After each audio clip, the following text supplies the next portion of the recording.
Então, meus queridos irmãos, nós vamos estudar rapidamente, né, um exemplo prático do nosso método de campo dos fenômenos, campo do conhecimento e campo da existência, tá?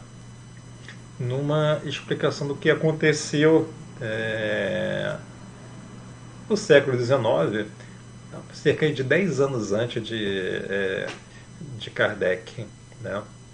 Então, é sobre a febre puerperal.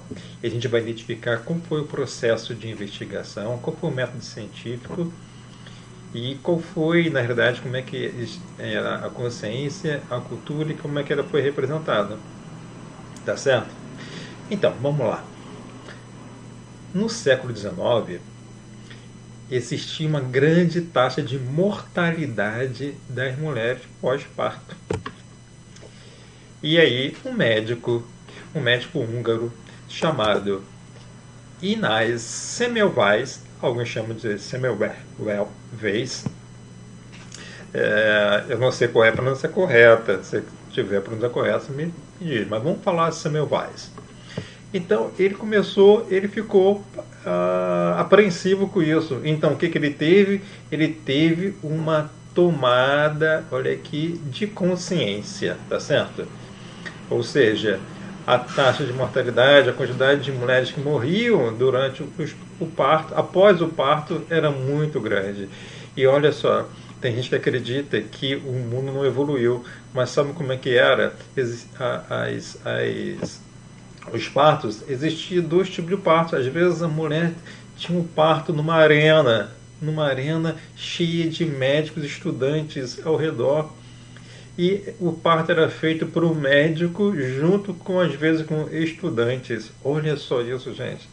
E outros partos eram feitos, então, numa câmara mais individualizada, mas que com várias, também, enfermeiras, né?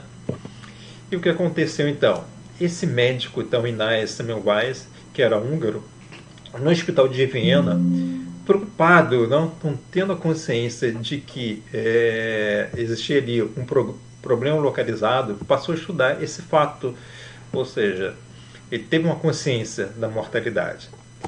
E aí isso aconteceu em 1846, ou seja, cerca de 10 anos antes de Kardec. Então ele teve essa tomada de consciência e passou a estudar. E aí, identificando, ele fazendo várias hipóteses, ele chegou a estudar várias hipóteses sobre o porquê daquelas mortes. Ele chegou até a pedir que um padre, né, não fosse para lá, porque achava que o padre estava levando algum tipo de doença, então ele tentou isolar também essa hipótese. Então ele fez várias hipóteses. E aí, qual foi a hipótese que ele investigou? Sabe o que aconteceu? Um médico amigo dele morreu cortado por um bisturi de um aluno. E aí ele teve os mesmos sintomas de uma mãe, né, uma grávida que morreu pós-parto, com a febre, né, com a febre pós-parto. E o que ele fez? Ele foi dissecar o amigo. Ao dissecar o amigo, ele identificou que esse amigo ele tinha os mesmos problemas, né, os mesmos sintomas orgânicos de uma grávida que morreu da febre pós-parto. Então ele fez uma correlação que ali estava possivelmente, digamos assim, o que ele chamou, né, de partículas, né, da morte, né? Tinha essas partículas da morte, a gente vai ver o nome certinho delas, mas tinha partículas da morte ali, presente naquele médico que fez isso. Então, que ele identificou que provavelmente aquela mão ali dele, né, ela transmitiu, ou seja, a doença, algum tipo de bactéria, algum tipo de, na época não tinha esse nome de bactéria, mas algum tipo de partícula, né, da morte, chamado de partículas cadavéricas, né? E o que ele fez, então, gente? Na época não tinha higiene, os processos de higiene eram muito falhos, e o médico não lavava as mãos. Então, o que ele observou? Ele observou a relação entre a falta de higiene e a mortalidade pós-parto. E isso foi o quê? na época existia uma cultura que não se lavava, não tinha nenhuma higiene médica. E ao propor isso, ele apenas propôs o quê? Ele identificou isso, ele propôs que lavassem as mãos como método. Só que aconteceu, esse método não foi aceito, por quê? Culturalmente, os médicos não aceitavam que eles tivessem levado algum tipo de partícula que ele chamou partícula cadavérica. Tá bom? E aí o que aconteceu? Ele foi rejeitado. E ao ser rejeitado, ele foi expulso do hospital. Por quê? Porque a cultura não aceitou. Ele teve uma falha, que pode ter sido uma falha, que ele estava naquele processo todo, ele ao sair, né, exigindo que os médicos lavassem a mão, né, e não tinha tempo, tinha que salvar vidas. Ele observou que houve sim um decréscimo das taxas de morte das mulheres grávidas, né? Mas ele não fez um modelo de representação, ele não transformou isso aqui num método, né? Não descreveu, né? E aí o que aconteceu? Embora não tivesse assim uma revista de artigos científicos, né? Ele poderia ter apresentado isso no congresso, numa reunião científica, mostrando o modelo dele, né? Ele não constituiu isso num sistema, tá certo? E o que aconteceu? Ele foi expulso do hospital, voltou para sua cidade, né, para sua terra natal, e lá com toda aquela ênfase dele, né, de lutar para que os médicos lavassem as mãos, ele foi internado como louco. E aí possivelmente, né, naqueles sanatórios que não tinha nenhuma compreensão, nenhuma consciência do ser, da alma, ele foi aplicado, né, sujeito ele, né, às violências daquela época, ele acabou morrendo. Então veja só o compromisso kármico desse médico. Mas a ele nós devemos o que? Hoje, simplesmente um ato importantíssimo dos médicos lavarem as mãos. Mas ele quais são as lições que podemos identificar dele? Né? Esse estudo você pode pesquisar aí na Fiocruz, né?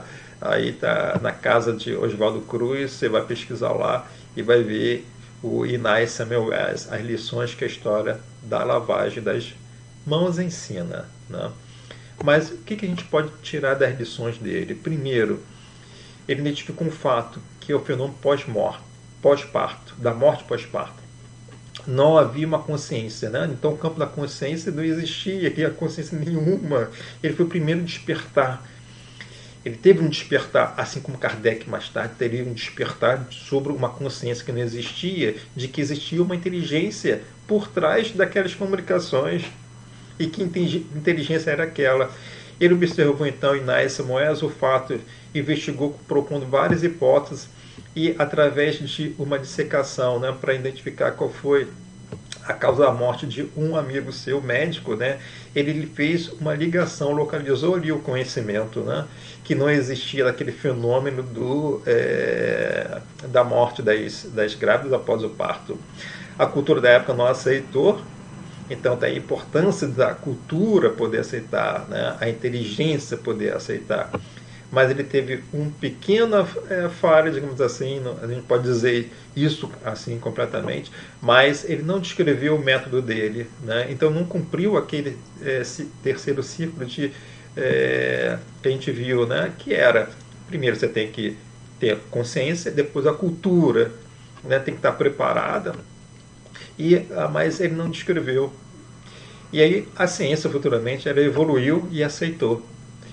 E hoje, né, o que acontece? Como que a gente consegue ver isso à luz de Kardec? Né? Primeiro, né, ele fez a primeira experimentação, ele experimentou através de quê? De uma pergunta, ele fazia proposta de perguntas. E aí, ao identificar que essas perguntas tinham o mesmo tipo de resposta, o mesmo conteúdo de resposta, ele passou a identificar ali que tinha ali um conhecimento revelado, porque ele fez então uma dedução. Ora, se para cada pergunta tem um conjunto de mesma resposta por médiuns diferentes, Então significa que estamos diante de um conhecimento universal, ou seja, um conhecimento que foi revelado. Por isso a característica da ciência espírita, ela é uma revelação. E aí o que ele fez? Ele sistematizou esse conhecimento todo, tá certo? Em capítulos, né? E aí essa sistematização, ele identificou então que estavam por trás ali o que? Princípios e leis universais que o homem não tinha condição de entender, de avançar por conta do seu campo de existência. Você lembra aí que a gente viu como então a cultura, né, da época do Samuel Weiss, né, na época os médicos não aceitavam a higiene e no caso Kardec, ele sistematizou. Samuel Weiss, ele não sistematizou aquele ensinamento, né? Então não pôde ser passado na época, né, um processo de educação, mas demorou tempo para poder alcançar isso. E o Espiritismo não. Kardec sistematizou tudo e deu então um caminho já traçado para a evolução de quem? Da ciência humana.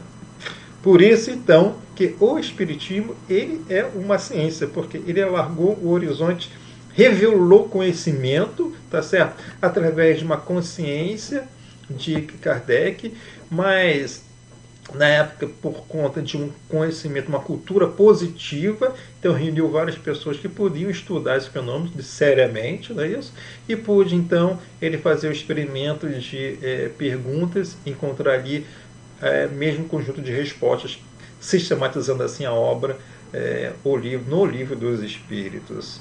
E depois nas outras obras subsequentes, demonstrando assim que a ciência ela é fruto de uma tomada, como a gente viu o caso aí do Samuel Weiss, no caso da descoberta da morte, do porquê da morte das mulheres após o parto, né? E depois o seu método, mas que precisa de uma tomada de uma consciência, a cultura precisa estar preparada e precisa ser representada. E tendo o Espiritismo cumprindo todas essas etapas, né, e revelado um homem, né, expandindo o conhecimento humano, ele é uma verdadeira ciência, só que uma ciência espírita, meus irmãos. E aí a gente vê aqui, vocês procurem esse exemplo lá na internet, no YouTube, um estudo que o BBC trouxe, né? Na verdade, ele é um programa, né? O que sentimos no instante da morte. Então, hoje, a ciência já está tentando o quê? Tentando entender o que sente o quê? No fenômeno que ela não consegue explicação. Que o homem, que a pessoa sente no instante da morte. E o que acontece? Você vai ver esse